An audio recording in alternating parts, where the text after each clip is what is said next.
Hello and welcome to this Liverpool news roundup here on Anfield Agenda. My name is Conor and I'm not usually here in the afternoon, but Craig is having a few days off, so I said I'd jump back on, do a little bit more of the news. I know I covered the Reds Roundtable video this morning if you want to go check out my thoughts on that. But there is news to go through. There's some bits around Jeremy Jacquet, who Liverpool did confirm last night will be joining in June. We have a big shout from Jamie Carragher, which I'd like to hear your opinion on. We have a bit on Mo Salah's future and possibly a move to the Saudi Pro League. We have a little bit on the manager situation and a few other bits and pieces as well. So please do hit the like button before we get into it. Hit subscribe button if you're new, and yeah, let's jump into the news. Let's start off with that Jamie Carragher shout, then we'll call it. So Jamie Carragher was speaking and he said, "I actually think Hugo Ekitike is a better player than Fernando Torres. I think Torres, certainly in a Liverpool shirt, was made by Steven Gerrard." Now, that is a big shout. I won't lie, that is a huge shout from Carragher there. Like, I don't think I agree with it. I think Ekitike could be better than Torres, but that last sentence, like, to say that Torres was basically made by Gerrard, like, I'm sure he was helped along by Gerrard and elevated to a new level by Gerrard, but to say he was, like, made by Gerrard, I think that's a bit disrespectful to Fernando Torres. I've said a few times, Ekitike definitely gives me those vibes. I think it's the long sleeve Adidas shirt, as well as the style of play. Kind of mixed with Bobby Firmino, really. Like, he's just a lovely mix of both of those players. But don't think I agree with this. Think Torres is still probably ahead of Ekitike in terms of contributions made, but like, he was here a lot longer than Ekitike is. I have absolutely no doubts that Hugo Ekitike could go to them heights and could go above Fernando Torres in Liverpool folklore, but at the minute, I think it's a bit early to be making those calls, but please do let me know in the comments what you think on that one. Next up then, some news around Mohamed Salah, and this is from Ismail Mahmoud, who is an Egyptian journalist, and he said, "Mohamed Salah is now the main target for the Saudi Pro League's recruitment committee, as Al Ittihad look to sign him next season following Karim Benzema's official departure. No contact yet, but Salah's situation at Liverpool is being monitored." Now, of course, these links have been coming up for a number of seasons now. The summer could be a likely time for Mohamed Salah to leave, particularly if his performances don't turn around between now and then, whether he falls out with Arne Slot again. There's a lot of uncertainty around Mohamed Salah at the minute, I think it's fair to say. It is an interesting one. I've no doubts that, like, the Saudi Pro League will be looking at him as the absolute crown jewel that they want in that league, especially now that Benzema has signed for Al Hilal. That was confirmed last night or this morning as well. So Al Ittihad are looking for a star, and Mohamed Salah could be that player. I don't want him to leave in the summer, but look, if he wants to move, and I will stress that, if he wants to leave Liverpool, then I'll wish him farewell, but I just don't want him pushed out the door. But definitely want to keep an eye on Salah, potentially to Al Ittihad in the summer. Keep an eye on it. Let's move on then to Jeremy Jacquet, who was confirmed last night that he will be joining Liverpool in the summer, and he had this to say: "I am honoured to sign for Liverpool, one of the greatest football institutions in the world." He's not wrong on that. "It was also very important for me to properly conclude my time in red and black at a club that developed me, my boyhood club.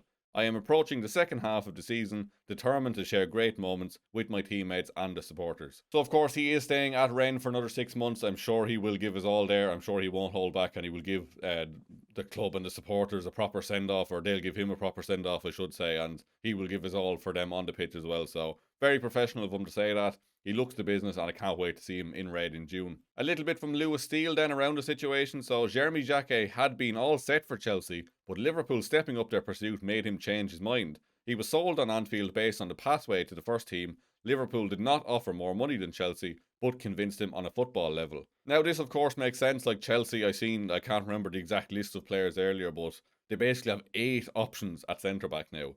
8 options. Could you imagine having 8 options at centre back? Could never be my club. But look, Konate's future up in the air. Van Dijk, of course, only 1 year left on his deal by the time that Jacquet does come in. I'm sure it was an easy sell in terms of, look, we don't have a huge amount of centre-backs. You're already very highly rated. You will get plenty of game time the second you come in, alongside the likes of Giovanni Leone, Van Dijk, hopefully Konate, and Joe Gomez 50-50 on whether he stays. But like, Jeremy Jacquet will definitely be coming in, and I'm sure he will be at the absolute worst our third choice centre back next season, if not our second. So I'm sure he's been promised a lot of game time. I'm sure he will get it, and good to see that we were able to convince him to join us over Chelsea. Little bit more from Lewis Steele then. He said, "One thing that excited Liverpool about Jeremy Jacquet was how the defender has dealt with setbacks in the past. Jacquet had Osgood Schlatter disease in his mid-teens, an issue similar to growing pains that has halted the careers of many talented stars. He also dislocated his shoulders at his first Rennes trial, whilst his first weeks on loan at Clermont did not go well either, as the side were relegated from Ligue 1. So he is only 20 years of age, and he's already overcome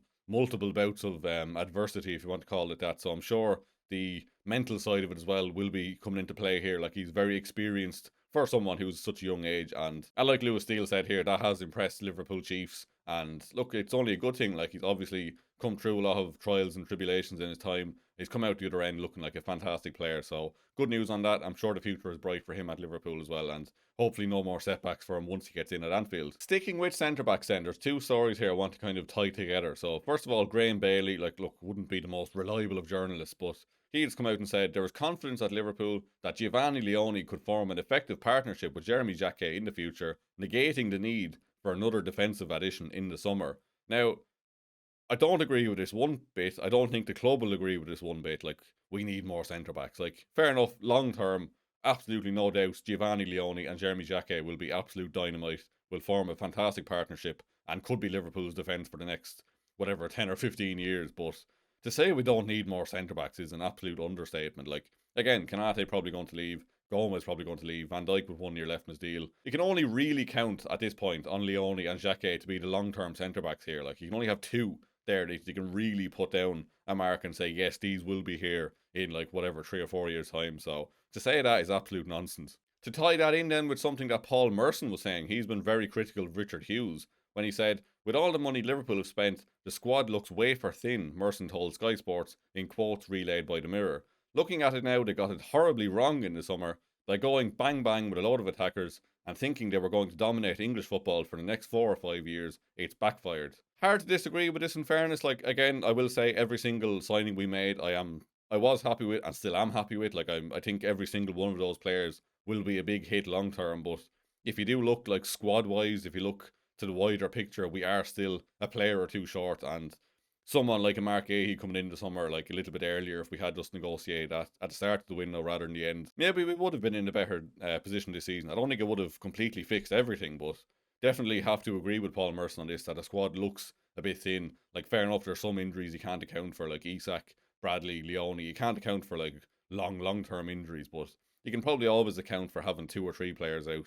And like Merson said there, the squad is wafer thin, and we need more centre backs, basically. Moving on then to the manager situation. And look, I'm not going to go on about Arne Slot here or anything. Like, you know my thoughts at this point, but I just thought this was interesting. So, Manchester City are expected to call upon a 3-man shortlist of potential successors to Pep Guardiola amid growing belief that this will be his final season in charge.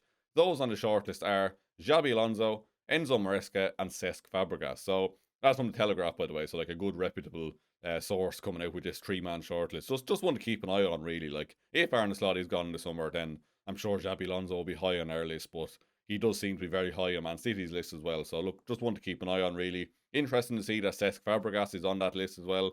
He's doing a good job at Como as far as I can see.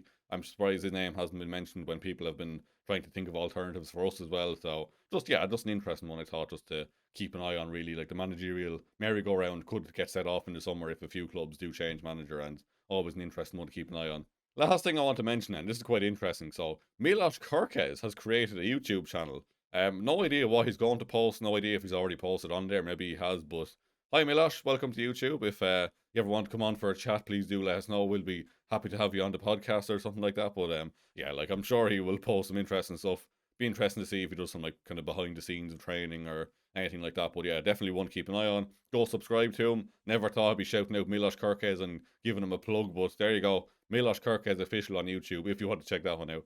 That's all from me this afternoon anyway. I was about to say morning, but it's not the morning anymore. It's the afternoon, and I'm not used to this. So yeah, hit the like button if you enjoyed the video. Hit the subscribe button if you're new. Thanks very much for watching. I'll see you very soon.